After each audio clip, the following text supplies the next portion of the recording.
मला तर असं वाटतं जे माझं आयुष्य चेंज झालं ना, ते आयुष्य चेंज व्हायचं मेन कारण होतं शार्क टँक. आता कसं का माहिती का, जेव्हा मध्यंतरी सुट्ट्या होत्या ना उन्हाळ्याच्या वेळेस, सुट्ट्यामध्ये काय करायचं, मी जास्त करून दिवसभर लॅपटॉप फोन तर पूर्णपणे सोशल मीडियाच्या यूजमध्ये होतं बरं का. पण दिवसभर फोन बघा, नेटफ्लिक्स बघा, हॉटस्टार बघा, दिवसभर बघायचं बघा. रात्रीसुद्धा लॅपटॉप एखादा मूवी मला पिक्चर बघायचं बरं का, यूट्यूब स्क्रोल करायचं फक्त. आणि तेव्हा मध्येच मला एक एपिसोड आला शार्क टँकचा बरं, फर्स्ट टाईम 2026ची गोष्ट बरं का, 2026 सॉरी 2025ची गोष्ट आहे बरं का. मध्येच एक शार्क टँकचा एक एपिसोड आला मला, आणि तर मी ते पूर्ण एक एपिसोड बघितला, म्हणजे क्लिक केलं एक एपिसोड बघायला लागला बरं का. मग हळूहळू माझा इंटरेस्ट यायला लागला बरं का. शार्क टँकचा एपिसोड बघितलं की एक व्यक्ती 300 करोडची डिमांड करते ॲज अ फर्स्ट टास्क म्हणून बरं का. मला सुरुवातीला एवढं कळत नव्हतं त्याच्यातलं, पण त्याच्यानंतर शार्क टँकचे हळूहळू एक एपिसोड मी बघायला लागलो बरं का. रात्रभर काय करायला लागलो मी, शार्क टँकचे एपिसोड बघायला लागलो, बघत गेलो. त्याच्यामुळे पूर्णपणे असं इंटरेस्ट निर्माण व्हायला लागला मला. पण तेव्हा जाऊन एक गोष्ट कळली की शार्क टँक म्हणजे काय असतं, की एखादा बिझनेस कसा रन होतो, बिझनेस कसा चालतो, तो बिझनेस लॉंग टर्ममध्ये कसा फायद्याचा असतो वगैरे. डिफरंट टर्म्स कळाले नवीन, एखादी आस्क कशी असते, त्याच्यानंतर इक्विटी कशी असते, ॲडवायझर इक्विटी कशी असते. आधी सांगायचं उद्देश म्हणजे काय, जेव्हा मी ते यूट्यूबवरती पूर्णपणे एपिसोड बघत होतो ना, तेव्हा माझ्या ना एक एपिसोड बघितला का दुसरं एक व्हायची इच्छा व्हायची बरं का. आणि त्यावेळेस गोष्ट उन्हाळ्याच्या पुढे सुट्ट्या मी त्या रात्रभर ते एपिसोड बघायचो, सकाळी उठून परत तेच बघायचो, असं पूर्ण दिवस निघून जायचं बरं का. पण मला एक सांगायचं फक्त की ते बघितल्यामुळे काय माहिती का, माझं जे माइंड आहे, माइंड पूर्णपणे असं बिझनेस रिलेटेड गोष्टीमध्ये जास्त इंटरेस्ट घ्यायला लागलं, की एखादा बिझनेस कसा करायचा, एखादा बिझनेस लॉंग टर्ममध्ये कसा टिकवायचा, आणि तोच बिझनेस लॉंग टर्ममध्ये टिकवून बेनिफिट म्हणा प्रॉफिट कसा तयार करायचा आहे. मग डेली मी अशी विचार करायला लागलो की बिझनेस कसा तयार करायचा वगैरे वगैरे. मध्यंतरी माझ्या डोक्यामध्ये खूप सारे आयडियाज झाल्या बरं का. त्या आयडियाज मी आतापर्यंत इम्प्लिमेंट नाही केल्या. त्याच्यापैकी एक आयडिया मी ट्राय करणार होतो, ते म्हणजे ते छोटंसं रेस्टॉरंट टाकायचं. स्मॉल रेस्टॉरंट म्हणजे कसं, एक चहा वगैरे विकतो आपण, चहा म्हणा किंवा एखादं उसाचा रस म्हणा वगैरे असं काहीतरी बरं का. आणि ते मी कसं एक रस्ता आहे आमच्या साईडला बरं का. एक रस्ता आहे जो साईडनं 3-4 गाव कनेक्टेड आहे बरं का. पण त्या रस्त्याच्या साईडला ना एक सुद्धा असं छोटं शॉप नाही म्हणा किंवा हे नाही बरं का, छोटं स्टॉल नाही की जे लोक थांबती म्हणा, काही खाती पिती म्हणा, असं काहीच नाही बरं का. माझ्या डोक्यात आला की आपण घरी एक टेबल घेऊन जाऊ आणि टेबल घेऊन ते ठेवून द्यायचं, आणि तिथं आपण गोष्टी विकत राहायचं आपल्या असं छोटं चहाचं हे म्हणा किंवा पोह्याचं स्टॉल म्हणा, काहीतरी असं बरं का. तो एक आयडिया होता माझ्या डोक्यामध्ये. मला असं वाटलं मी ट्राय करेन, पण मी अजून ही गोष्ट ट्राय नाही केली बरं का. आणि एक दिवस मी ट्राय करणार आहे ती गोष्ट बरं का. त्याच्यानंतर दुसरं एक आयडिया माझ्या डोक्यामध्ये आली ती म्हणजे इंजिनिअरिंग कॉलेज. की इंजिनिअरिंग कॉलेजमध्ये खूप सारे प्रॉब्लेम असतात बरोबर, की म्हणजे असाइनमेंट लिहायचे असतं मुलांना, प्रॅक्टिकल लिहायचे असतं वगैरे. त्यामुळे कधी कसा आयडिया येऊन गेला बरं का, की मी मुलांना असाइनमेंट लिहून जाईन, त्याच्याबद्दल आपण काही चार्ज करायचं वगैरे असं. आता या गोष्टी खरं म्हटलं पूर्णपणे इम्प्रॅक्टिकली काही मला असं माहिती खरं म्हटलं तर, म्हणजे करायचं पण अजूनपर्यंत काही प्रॅक्टिकल कोणी केलं नाही आणि कोणी भविष्यात करेन कधी मला माहिती नाही. बट सांगतो या 2 गोष्टी माझ्या डोक्यामध्ये येऊन गेल्या होत्या. डेली नवीन जसं शार्क टँक बघत चालू आहे मी आता, त्याच्या डोक्यावर परिणाम होत चालले. त्याच्यानंतर अजून बिझनेस रिलेटेड मी बाकीचे वेबसिरीज म्हणा, मूवीज बघायला लागलो बरं का. आता नेटफ्लिक्स मग अशी मध्यंतरी ही बघितली होती, वेबसिरीज बघितली बरं का. तिचं नाव होतं मॅड युनिकॉर्न. ते मॅड युनिकॉर्नची स्टोरी काय सिम्पल, की तो जो एक एम्प्लॉई होता तो बाकी दुसऱ्या देशामधून म्हणजे चायनामधून इम्पोर्ट करायच्या गोष्टी आणि तो आपल्या देशामध्ये येऊन हे करायचा, डिलिव्हरी चार्जेसला कमी करायचा, असं काही स्टोरी होती. आणि ते लोकांना कमी प्राईसमध्ये द्यायचं बरं का. म्हणून त्याचा बिझनेस खूप फेमस होऊन गेला कमी वेळेमध्ये, आणि तो खूप एक्सपांड होऊन गेला. त्याच्या आयुष्यामध्ये आलेले प्रॉब्लेम्स म्हणा, फेल्युअर्स म्हणा, ते सगळे दाखवले बरं का. त्याच्यानंतर आज एक वेबसिरीज होती गो टू हेल नावाची एक वेबसिरीज होती बरं का. ती गो टू हेल नावाची वेबसिरीज होती. एका लेडीची कहाणी होती जी रेस्टॉरंट म्हणजे तिची आई खूप चांगलं जेवण बनवायची, आणि ती मग तो बिझनेस पुढे रन काय चांगला. ती 2-3 बिझनेस स्टार्ट केले, ते बंद पडले, खूप सारा लॉस झाला, काही लोकांतलं असं हे काढलं, काय म्हणतो त्याला, दोष दिला, काही लोकांतलं फसवलं वगैरे, खूप साऱ्या गोष्टी दाखवल्या बरं का. पण जेव्हा अशा वेबसिरीज बघतो मी, तर एक डोक्यावर परिणाम होतो बघा. एवढी गोष्ट तेवढीच खरी की मला असं वाटतं मी सगळ्या गोष्टी ट्राय करायला पाहिजे. आपण सुद्धा एका छोटासा आपला एखादा बिझनेस स्टार्ट केला पाहिजे वगैरे वगैरे. आता माझ्या डोक्यामध्ये काय आयडिया जेव्हा आली ना, मी जेव्हा घरी डिस्कस केली की मला एक छोटा माझा रेस्टॉरंट उघडायचं आहे, पाणीपुरीचं एखादं शॉप उघडायचं आहे म्हणा किंवा चहाचं शॉप उघडायचं, कोणतीही गोष्ट म्हणा बरं का. तर घरून काय रिप्लाय आला असेल तुम्हाला वाटतं, ॲज एक्सपेक्टेड रिप्लाय, की आपल्या याच्यातलं नाही त्या गोष्टी, त्याच्यामुळे आमचं इन्सल्ट. माझे वडील तर मला बोलले की याच्यामुळे आपलं इन्सल्ट होईल म्हणे, आणि माझी मम्मी सुद्धा बोलली मला की याच्यानं आपलं इन्सल्ट होईल म्हणे, काय आमची इज्जत द्यायची काम करायला म्हणे तू, असं तसं असं खूप बोलले बरं का असं. बट मला काय वाटतं नाही यार, everything starts from 0 not from 100.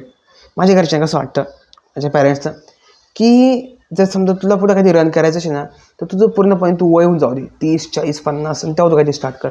त्यांचं असं म्हणणं आहे तू स्टार्ट करूच नको, त्यांचं म्हणणं असं तू स्टार्ट करूच नको खरं म्हटलं तर. चुपचाप तू काहीतरी तुझं एखादी नोकरी करतोय शांतपणे कर, बाकी तू गोष्टीमध्ये पडायचं नाही. बट माझं कसं माहिती का, माझ्या अंगातनं म्हणजे माझ्या डोक्यामध्ये कंटिन्यू ना गोष्टी चालू असतात. 3, 4, 5, 10 गोष्टी कंटिन्यू डोक्यात चालू असतात बरं का. आणि डोकं कधी माझं शांत नाही राहत असं.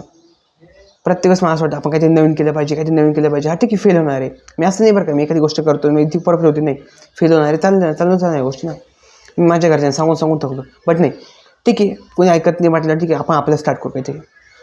म्हणून मी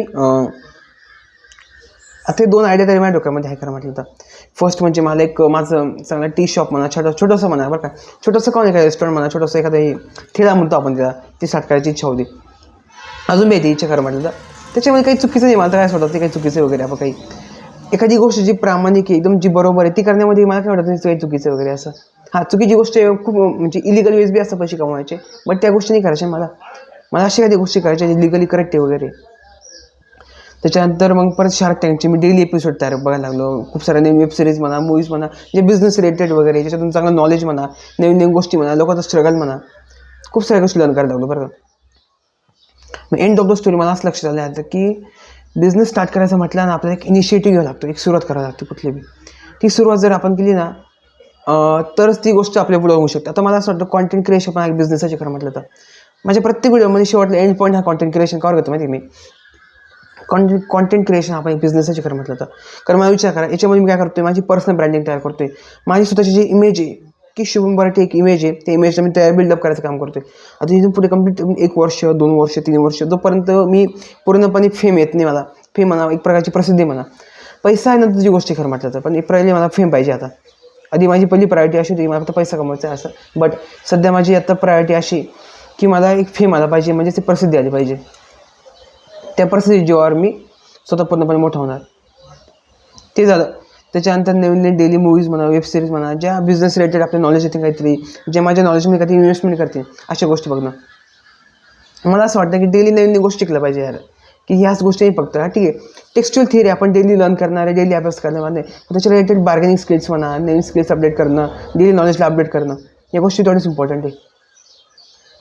आणि आधी माझ्या पॅरेंट्सचं काय वाटायचं, म्हणजे आपण मूवीज म्हणा, पिक्चर्स मी बघतो ना, त्यांना असं वाटतं की सुरुवातीला आपण 100 आपल्याकडे असेल ना तरच आपण 100% 1000पर्यंत जाऊ शकतो. म्हणजे असं माझ्या पॅरेंट्सला वाटतं बरं का. आणि मला वाटतं असं की 100पर्यंत जाणार पहिले आपल्याला 0पासून स्टार्ट करावं लागतं. पहिले आपल्या 0 असला पाहिजे तर आपण ते 100पर्यंत जाऊ शकणार आहे. सांगायचं उद्देश मध्ये कसं आहे, समजा उदाहरणार्थ मी आता एखादी गोष्ट ट्राय करतोय, एखादी गोष्ट तयार करतोय, एखादा टी शॉप स्टार्ट करतोय, एखादा आईस्क्रीम शॉप स्टार्ट करतोय, कुठली एखादी गोष्ट स्टार्ट करतोय ना, तिथे पहिले मी टेबल घेऊन जाणार आहे बरोबर, टेबल घेऊन जाईन, तिथे एखादी गोष्ट स्टार्ट करीन, कप्स घेऊन जाईन वगैरे वगैरे, अशा बेसिकपासून गोष्टी घेणार ना.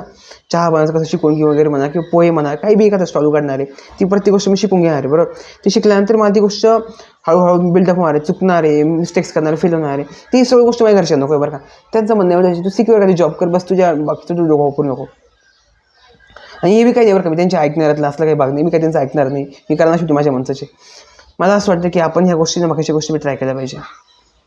मी असं कावर बोलतो माहिती का, की शार्क टँकने काय होतं माहिती का यार, एक डोकं डेव्हलप होतं यार. मला तर असं वाटतं कधी कधी ते डोक्याने माझं ना, मला बी असं वाटतं मी नवीन गोष्टी ट्राय केल्या पाहिजे, ज्या गोष्टी मला नॉलेजमध्ये इन्व्हेस्टमेंट करते, स्किल्समध्ये अपडेट करते माझ्यावाल्या, नवीन बार्गेनिंग स्किल्स म्हणा, की बाहेरचं नॉलेज कसं असतं, बाहेरचे लोक कसे असतात, प्रत्येक गोष्ट बाहेरची समजली पाहिजे मला अशी. यासाठी मी प्रयत्न करतोय. माझं हेच नाही फक्त की फक्त जे लिमिटेड लोकांना भेटतं, लिमिटेड गोष्टी लर्न करणं नाही, प्रत्येक गोष्ट मला कळली पाहिजे. बिझनेसमध्ये आपण जातोय ना, तर प्रॉफिट लॉस या गोष्टी कशा असतात प्रॅक्टिकली समजल्या पाहिजे आपण. एंड ऑफ द स्टोरी आपल्याला शेवटी मी असं म्हणत की प्रत्येकाने बिझनेस करावा वगैरे नाही, प्रत्येकाच्या मनावर डिपेंड असतं. पण जे मला वाटतं मी ते बोलतो फक्त बरं का. मान्य जे आता खूप सारे कमेंट सेक्शनमध्ये लोक असे बोलतात मला की तुझे प्रॉब्लेम तू आम्हाला काय सांगतो वगैरे असं. माझं त्यांना असं काय सांगणं उद्देश एवढा शकतं, तुम्ही माझे प्रॉब्लेम्स आला काय, माझा रील्स आला की माझी व्हिडिओ झाली ना ते स्किप करून देत जाईल, बघूच नका ना. लोक माझे रील्स बी बघताय, माझं कमेंट्स बी करताय, हे कितपत योग्य आहे आपलं. आता कॉन्टेंट क्रिएशन म्हणजे मोस्टली लोक ट्राय करत नाही बरं का, मी ट्राय करतो. त्याच्यानंतर फिल्म मेकिंग ट्राय करतो, व्हिडिओ एडिटिंग करतो, खूप साऱ्या गोष्टी करतो. लोकांना यार काय प्रॉब्लेम तेच कळत नाही. आपण एखादी गोष्ट ट्राय केली की लोक त्याच्यामध्ये येऊन बोलणार म्हणजे बोलणार, पण मी काही कोणाचं ऐकणारातलं नाही. मी जर समजा इंस्टाग्राम एखादं नेगेटिव्ह कमेंट दिसलं मी लगेच ब्लॉक मारतो. मी यूट्यूबवर दिसलं लगेच ब्लॉक मारतो. Report to YouTube, report to Instagram. ठीक आहे.